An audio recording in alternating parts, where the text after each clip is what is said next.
Hola, buenos días. Vamos a continuar con el módulo número 9.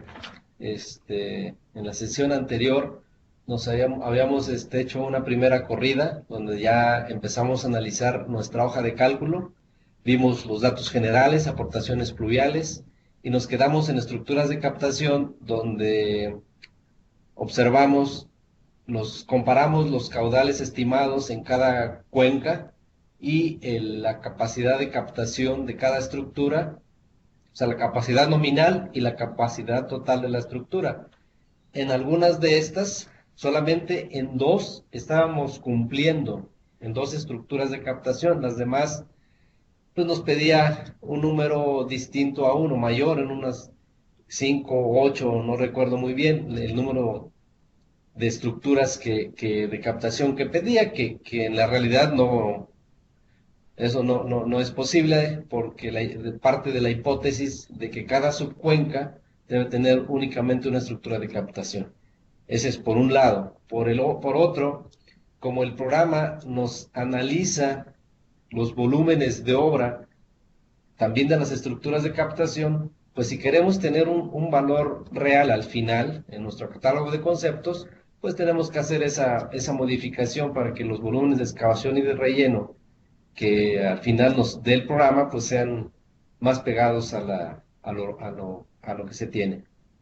Entonces, se modificó el dibujo, en el dibujo, las estructuras de captación, en la E2, en la E3, en la E5, esa estructura de captación número 5. Se tenían coladeras de piso, de piso y banqueta, y se propusieron coladeras longitudinales de banqueta con diferentes longitudes para cumplir con el caudal estimado. Ya que tengamos ya bien definido el número de estructuras, que debe ser una por cada cuenca, pues aquí nos arroja lo que está en azul, la cota rasante de la estructura, que son datos que nosotros incorporamos. Después viene la cota de salida de la estructura, la cota del arenero, la cota rasante punto de interconexión, nivel de interconexión, cota de arrastre del pozo, longitud desde el pozo hasta la interconexión, la pendiente de la tubería y cota de arrastre del punto de interconexión. Entonces, son los datos que nos está arrojando. Después propone el diámetro comercial de cada tubería de interconexión, el material y sus variables hidráulicas. Aquí nos da al final la velocidad máxima, el tirante a lo cual está trabajando cada una de estas tuberías y su capacidad o su tirante en porcentaje. Pues ya que se hayan analizado las estructuras de captación, se tiene una hoja siguiente donde ya nos resume los datos. Ya son menos columnas con los sus diferentes valores. Inicia con el nodo origen, nodo destino, condición del tramo, condición del tramo si es cabeza de atarjea o si es una red pluvial. Aquí no nos identifica. El tipo de estructura, bueno, el número de estructura de captación, que va relacionado con el mismo número de la cuenca, el área en hectáreas, el coeficiente de escurrimiento que nosotros ingresamos, el gasto al nodo, el tiempo de concentración mínimo, que es de 5 minutos, porque todos dieron menores a 5 minutos. Dice, y en estructuras de captación en tramo, aquí tenemos captación I, J y K. ¿Qué quiere decir? Que en cada tramo podemos conectar hasta 3 estructuras de captación. En este caso me está diciendo que en el tramo 3 a 4 yo estoy conectando 2 estructuras de captación. Si yo me voy al tramo 3, 4,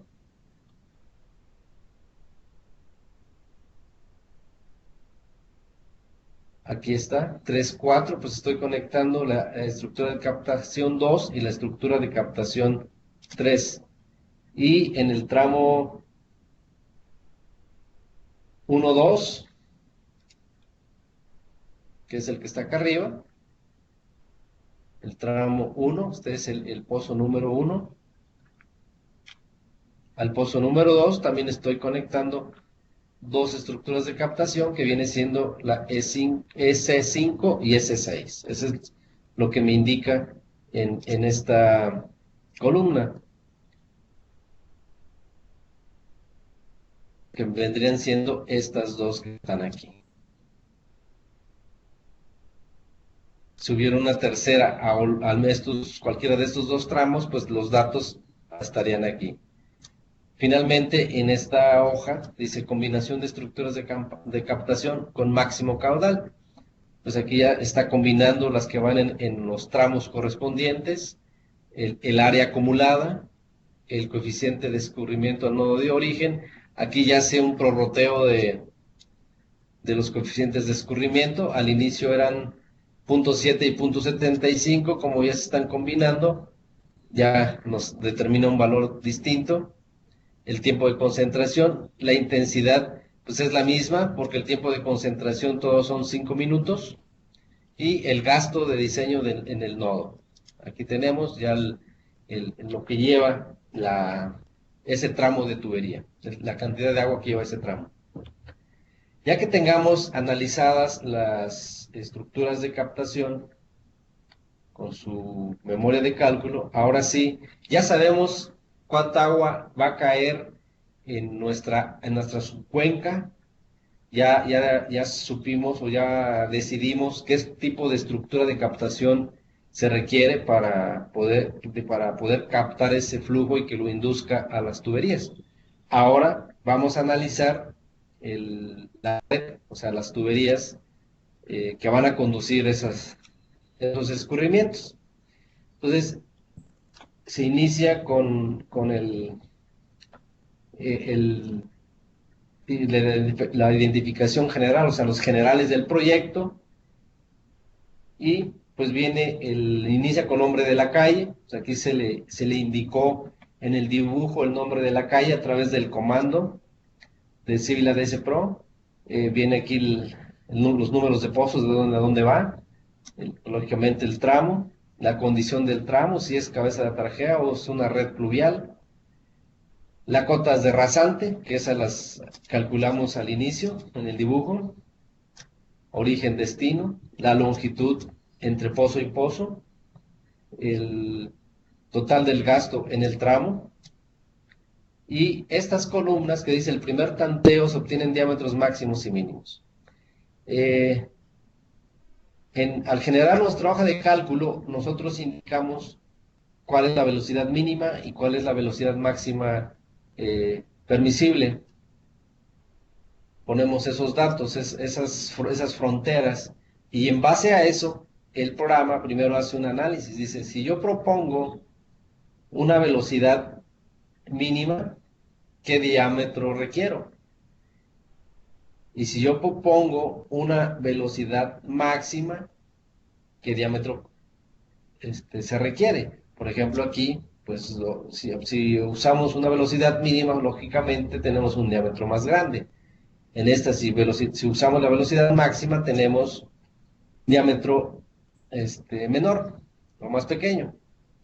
Entonces, esos son cosas que hace o que requiere hacer el programa para poder continuar en la selección del diámetro óptimo. Después analiza la pendiente. Si ya tenemos la rasante y la longitud entre pozo y pozo, pues ya nos determina la longitud del terreno o de la rasante. Después nos dice la pendiente mínima, que fue un dato que nosotros le indicamos. Y después dice la pendiente máxima, que está en función a la velocidad máxima que nosotros estamos indicando en nuestra hoja de cálculo. Entonces, esta que es negativa quiere decir que está contrapendiente. Ya que tiene estas pendientes de terreno, mínima, máxima, dice pendiente ajustada y finalmente determina una pendiente de la tubería. Y se observan, la del terreno era 48.59 al millar, pero la máxima, con la velocidad máxima que nosotros le indicamos, pues llega hasta 46, por eso adopta 46. En la otra, el terreno tiene 44, aunque la máxima sea 59.97, pues se va con la del terreno para optimizar excavación y relleno. En la que sigue es negativa, o sea, esa contrapendiente. Entonces, para evitar profundizar la tubería, para evitar más volúmenes de excavación y relleno, pues propone la mínima.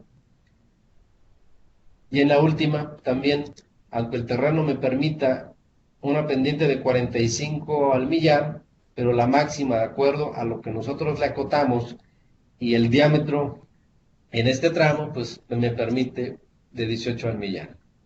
Ya con esa pendiente me determina un diámetro y posteriormente un diámetro comercial.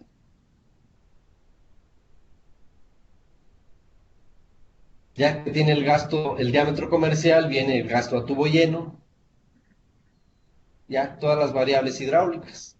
Gasto a tubo lleno, gasto real entre gasto a tubo lleno, para finalmente determinar la velocidad real y el tirante máximo.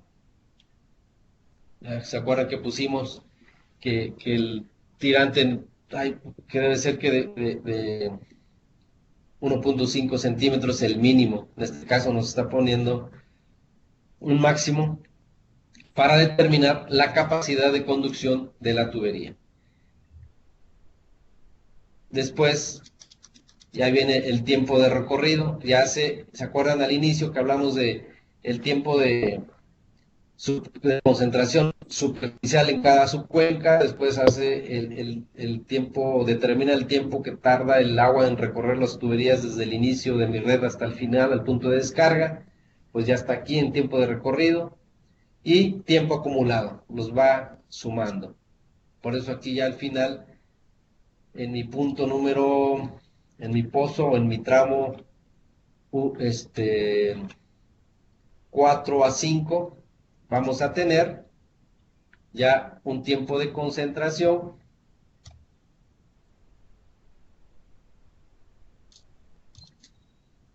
de 6.36 minutos. Y ya, en este caso, ya la intensidad y el gasto se disminuye un poquito, comparándolo con los que determina en las aportaciones pluviales. Ya que tiene definido el diámetro y la pendiente, pues ya nos determina los niveles a partir de las rasantes que nosotros le indicamos. Nos arroja el nivel de lomo en origen, nivel de arrastre, que al final de cuentas este dato es el que requerimos, y nivel de arrastre al destino. Y esta otra, la columna AG y la columna AJ.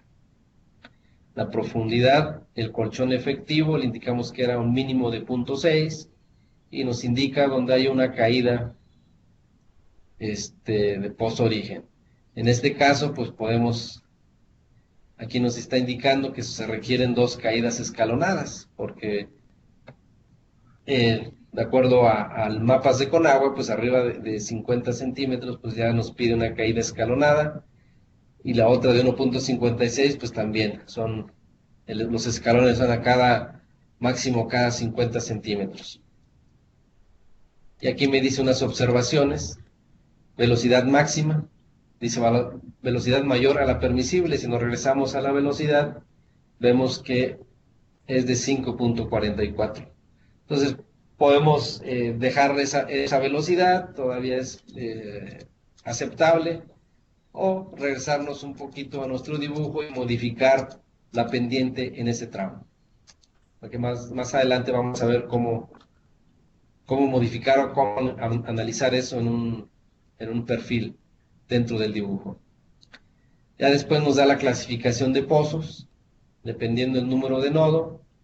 Y aquí dice, esta nomenclatura que se ve aquí, donde dice diámetro, entrada, diámetro de salida. Quiere decir que aquí solamente está saliendo un tubo de 45 centímetros de diámetro, es un pozo cabeza. En el otro también es un pozo cabeza porque nada más sale una tubería de 37.5 centímetros de diámetro. Después hay otra donde dice que sale, aquí ya se llega a una tubería de 37.5 centímetros y sale una de 90 centímetros de diámetro. Y en la otra me indica que llega una de 90 y sale una de 90. En la otra igual. Por eso aquí ya me dice el tipo de pozo en base a esta clasificación y la profundidad de cada pozo. ¿Por qué esta información? Porque más adelante vamos el programa me va a determinar los volúmenes de obra también de los pozos de visita o de las cajas si se requiere. Entonces desde aquí necesitamos saber qué tipo de pozo y la profundidad de cada pozo. Después del cálculo hidráulico geométrico, pues ya tenemos la memoria de cálculo.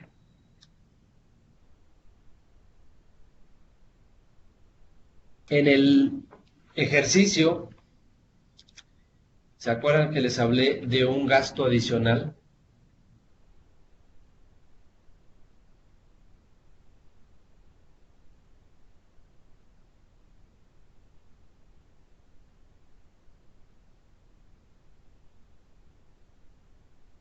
Aquí está. En el tramo 2 a 4, yo estoy considerando que externamente en esta zona va a llegar en este sentido un gasto adicional. Entonces, yo ya estoy aquí incorporando lo que son de 500 litros por segundo. Es ajeno a todas mi proyecto o mis 6 subcuencas que yo tengo. Entonces, va a llegar ya sea superficialmente o lo más recomendable pues es que llegue a través de una tubería y se conecte directamente al pozo. Entonces son esos gastos adicionales de 500 litros por segundo que son los que están aquí. Si nos vamos al cálculo hidráulico geométrico o las estructuras de captación, no, aquí está, es este, cálculo hidráulico geométrico, perdón, en la memoria de cálculo y en el cálculo hidráulico geométrico ya está considerado ese gasto, por eso me está dando el diámetro de 90 centímetros. Lo que podemos hacer posteriormente es hacer una corrida sin ese gasto adicional de 500 litros por segundo para ver la diferencia de uno y otro. Bueno, viene el nodo destino en memoria de cálculo. Viene nodo origen, condición del tramo, y ya vienen las aportaciones de estructuras de captación en el tramo. Pues ya viene cuánto están aportando cada uno de ellos, el tiempo de concentración, área acumulada en el tramo, escurrimiento, aportación adicional y los gastos precedentes, o sea, cuántas estructuras de captación están descargando en un solo tramo. Y aquí vienen ya todos los gastos. Finalmente, este es el resumen, dice la combinación de captaciones con tiempo de concentración máximo. Dice nodos que aportan, la ruta más larga, tiempo de concentración, ya está el acumulado, el área asociada acumulada, el coeficiente de escurrimiento ya está prorroteado y la intensidad de para calcular el gasto en cada tramo y finalmente el gasto de diseño.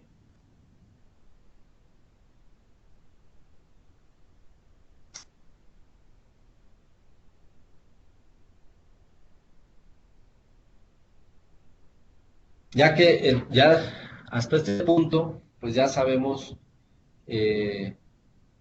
lógicamente los gastos pendientes, diámetros, tipos de estructura de captación, los tipos de pozo de acuerdo a los diámetros. Pues ya hidráulicamente, pues ya terminamos el análisis y el siguiente paso sería analizar los volúmenes de obra de las estructuras de captación, de pozos y de mi red, pero eso lo vemos en el siguiente video.